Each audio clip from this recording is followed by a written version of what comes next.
Okay, the purpose of this video is to do a fast demonstration on value and brushstrokes and the importance of value change and brushstrokes to describe a scene. And the scene is something I did a demonstration before because I think it works well for all of that. Instead of getting into a long discussion about values and how they describe form, I would do this quick video and hopefully give you a better idea. I'm going to use this photograph that I have. It's a city scene. It's a sky, aerial scene. And I'm going to try to do it as quickly as possible, just abstracting it. And so you can see water, sky, city, all with impressionistic brushstrokes.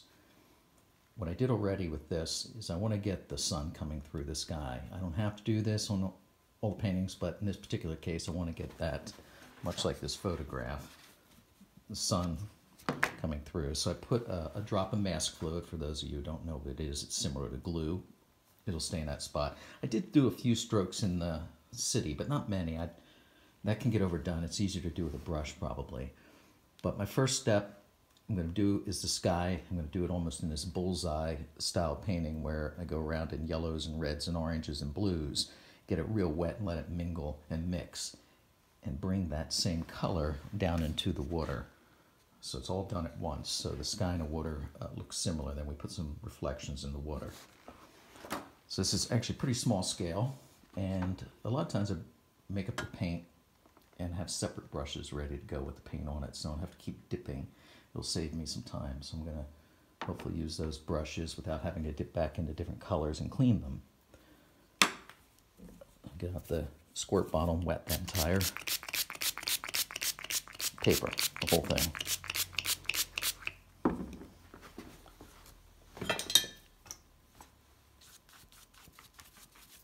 It's going to buckle. It's, I think, 140 paper.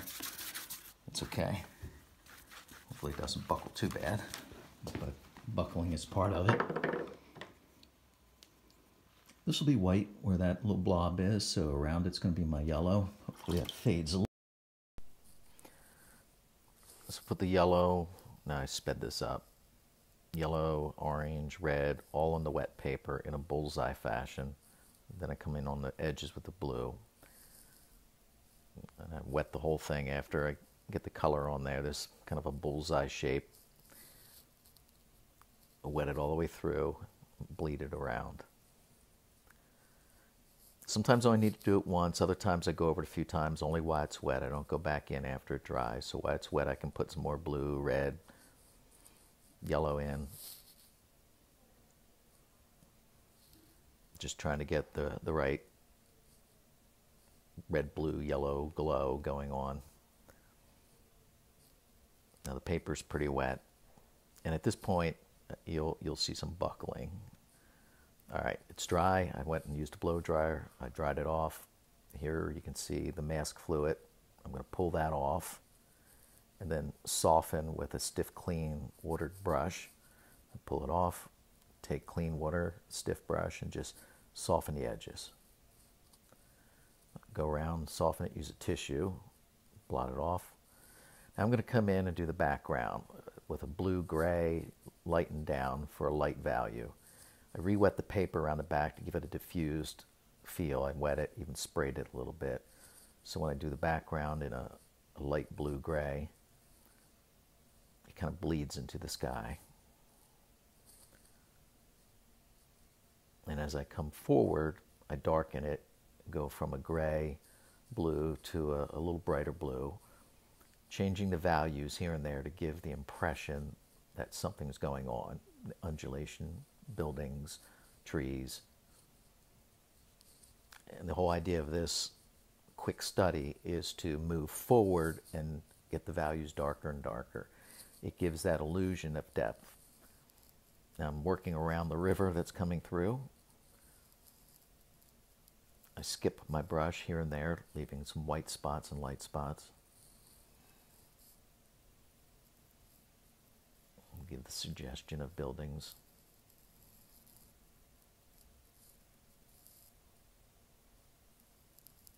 And when I come along the river's edge, I put the lights and darks and just pull it down into the river, kind of a dry brush to give it that glare or the glow. So I just pull it down, up and down. Value changes, coming down, getting darker. The middle part of this painting in the midground is darker than, of course, the background. So it gives the illusion it's coming closer. Pull some of the color up. Skipping the brush around, leaving some lights and darks, just a suggestion of buildings, streets, something going on. I'm not painting any detail. I'm not trying to make it look like a building or exactly a street, just giving that lights and dark changes. Add a few darks here and there. Again, I take the darks along the river edge and pull them down into the river. It gives the reflection and the feel of water. Scrape out in a few spots. A palette knife will just scrape some of the paint out here and there, just for more texture, lights and darks. And a lot darker in the foreground.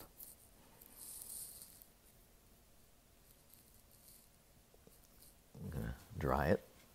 I'm going to take an eraser here and soften some of the edges. I have to do a little bit of touch up here with some extra darks.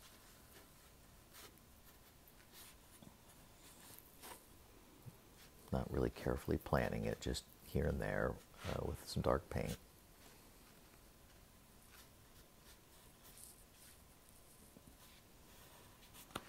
Looks like buildings, streets, something going on.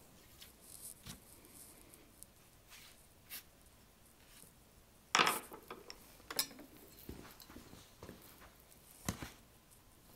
couple more scrapes.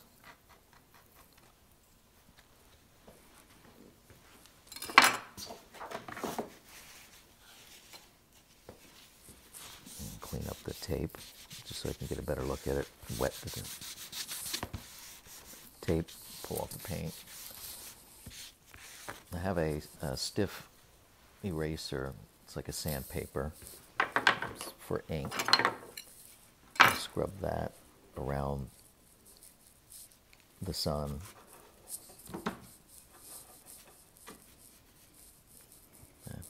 Actually, I'm going to come in here first, darken that edge a little bit.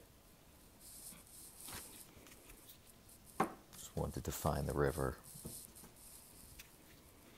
Pull the darks down. I think it tends to work best with my finger. I don't have extra paint on it like I would with the brush, so I can control it a little bit better.